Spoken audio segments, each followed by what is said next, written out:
For the past 3 months, I have been investing 10,000 Kenya shillings every single month in the global markets, that is in the global stock market. But recently, I realized something about my portfolio. My portfolio was not as strong as I thought. And if I don't fix it this early, it could cost me in the long run. If you're investing with me or you're learning how to invest globally from Kenya, this video is very important because today, I'm not just showing you what I'm investing in. I'm showing you how my thinking is evolving as an investor and things I have learned so far. So for the past few months, I have invested in a growth focused ETF, that is the VOOG. And I also did two companies, that is Google and Tesla. And to be very clear, these are not bad investments. In fact, they are some of the strongest companies and sectors in the world. But I started asking myself one question: what happens if I am too concentrated in one area? Because that is what was happening. Now, when you're investing in similar types of assets, especially in tech, you're not as diversified as you think, because all of these companies, they're different companies, but they're in the same sector. So if something happened to that particular sector, your whole portfolio is going to take a hit. And when I realized this, that is when I took a step back and spent time really to understand how strong long-term portfolios are built. In my strategy, I was just picking good investments, but right now, I think it's time for structuring them properly. And when I was doing my research on this, one concept kept coming up again and again. And that concept or that strategy is called core and satellite strategy. And this is a strategy that is very simple to implement, and I decided to pick it up because this is by far the best strategy that I've seen when I was doing my research. So first, you build a very strong diversified core that carries most of your portfolio. That is 70 to 80% of your investment portfolio. Then you add a small satellite portion where you take higher risk and higher reward bets, like what we were picking previously. And when I looked at my portfolio, honestly, I realized something. I had all satellites, but I didn't really have a strong core in my portfolio. So moving forward, I'm going to be restructuring my portfolio into 70% core investments, and then I'm going to do 30% satellite investments.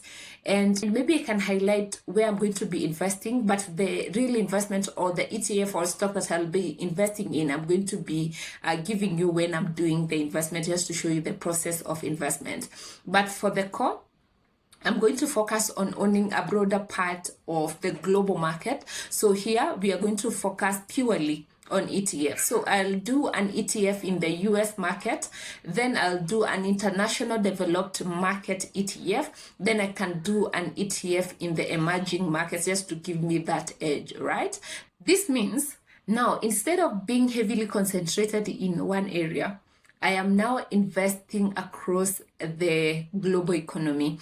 And just to clarify something important, I am not selling or removing any position or investment that we have already done before. I am keeping those positions because they are still strong long-term investments. What I'm changing right now is not what I believed in, it's how I am structuring my portfolio going forward. Now, let me explain one key shift here so that you can see my reasoning. In January, I invested in a growth forecast ETF, that is VOOG. And when you look at what is inside this ETF, as you can see here, you'll notice something. This ETF already holds companies like Google and other large tech companies or stocks, okay? So when I added Google and Tesla on top of that ETF, I was increasing my exposure to the same group of companies without realizing it. And that is how concentration usually happens. So basically, one of the changes that I'm making is moving from growth-focused approach to a broader market approach. Not because growth is bad, but because a broader index already includes growth companies, while also giving exposure to other sectors that balance the portfolio. Now, here is the structure that I'm going to be working towards too. So I'll have a core that is going to dominate the portfolio over time.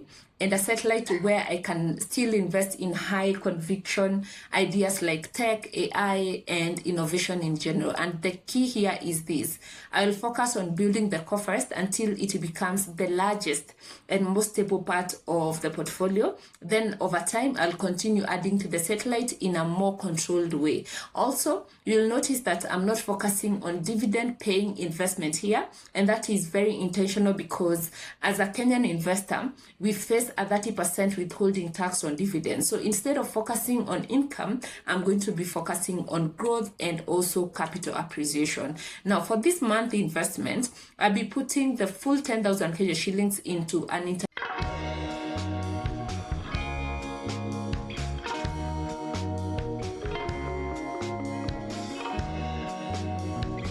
And this is the part of my portfolio that has been missing so far. And it's very important because it gives exposure to economies outside the US, like the Europe and also in Japan, which helps reduce overall portfolio risk and improves diversification. I'll still be investing the 10,000 Kenya shillings every single month into this market. That does not change. What I'm changing is the strategy behind the money, and every month I'll continue sharing exactly what I'll be investing in. But for now, it will be within a more structured and intentional portfolio. If you're also investing or thinking about starting, this is your reminder. You don't have to be perfect. You just need to start. When you are in the market, you notice things that you wouldn't have noticed when you are not in that particular market, and you learn better when you have already invested because you have a stake in it. So the secret is to keep learning, keep adjusting, and also improving. And I'm very glad that I started this, and I'm taking you in this journey. Hopefully 2 years from now, we'll be speaking a whole new story, and that's how we win long term. If you're on this journey with me, make sure that you subscribe, because next I'll show you how this portfolio continues to evolve over time. If you're interested in joining me and you don't have an investment account, I'll leave a link in the pinned comment. Sign up and you'll receive a call from the Scope Market team to just guide you on how to invest. This is the platform I have been using so far, and I love it because of the ease of depositing money using M-Pesa and the low fees.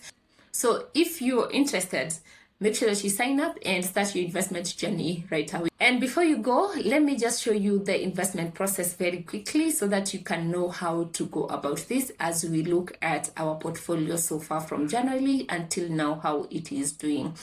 So I'm going to open my MetaTrader 5, and then from there, I'm going to search for the stock or ETF that I want to invest in.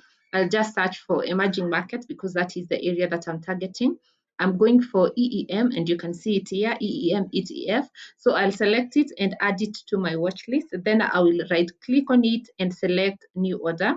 From there, I will key in the amount of the ETF I want to invest. So I did $80 divided by 65 because I was investing now $80, and I got 1.22. So I edit here, and after editing or putting 1.22, I'll click buy by market, and just like that, I have bought my stock. It is as easy as that. For those interested in investing in the local market, that is the NSC, here is my April investment. You can check it out. I have also given an update of how the 3 months investment has been doing so far, and you can check it out and see if it's something that might interest you. Thank you so much for watching. Happy investing. See you in our next video.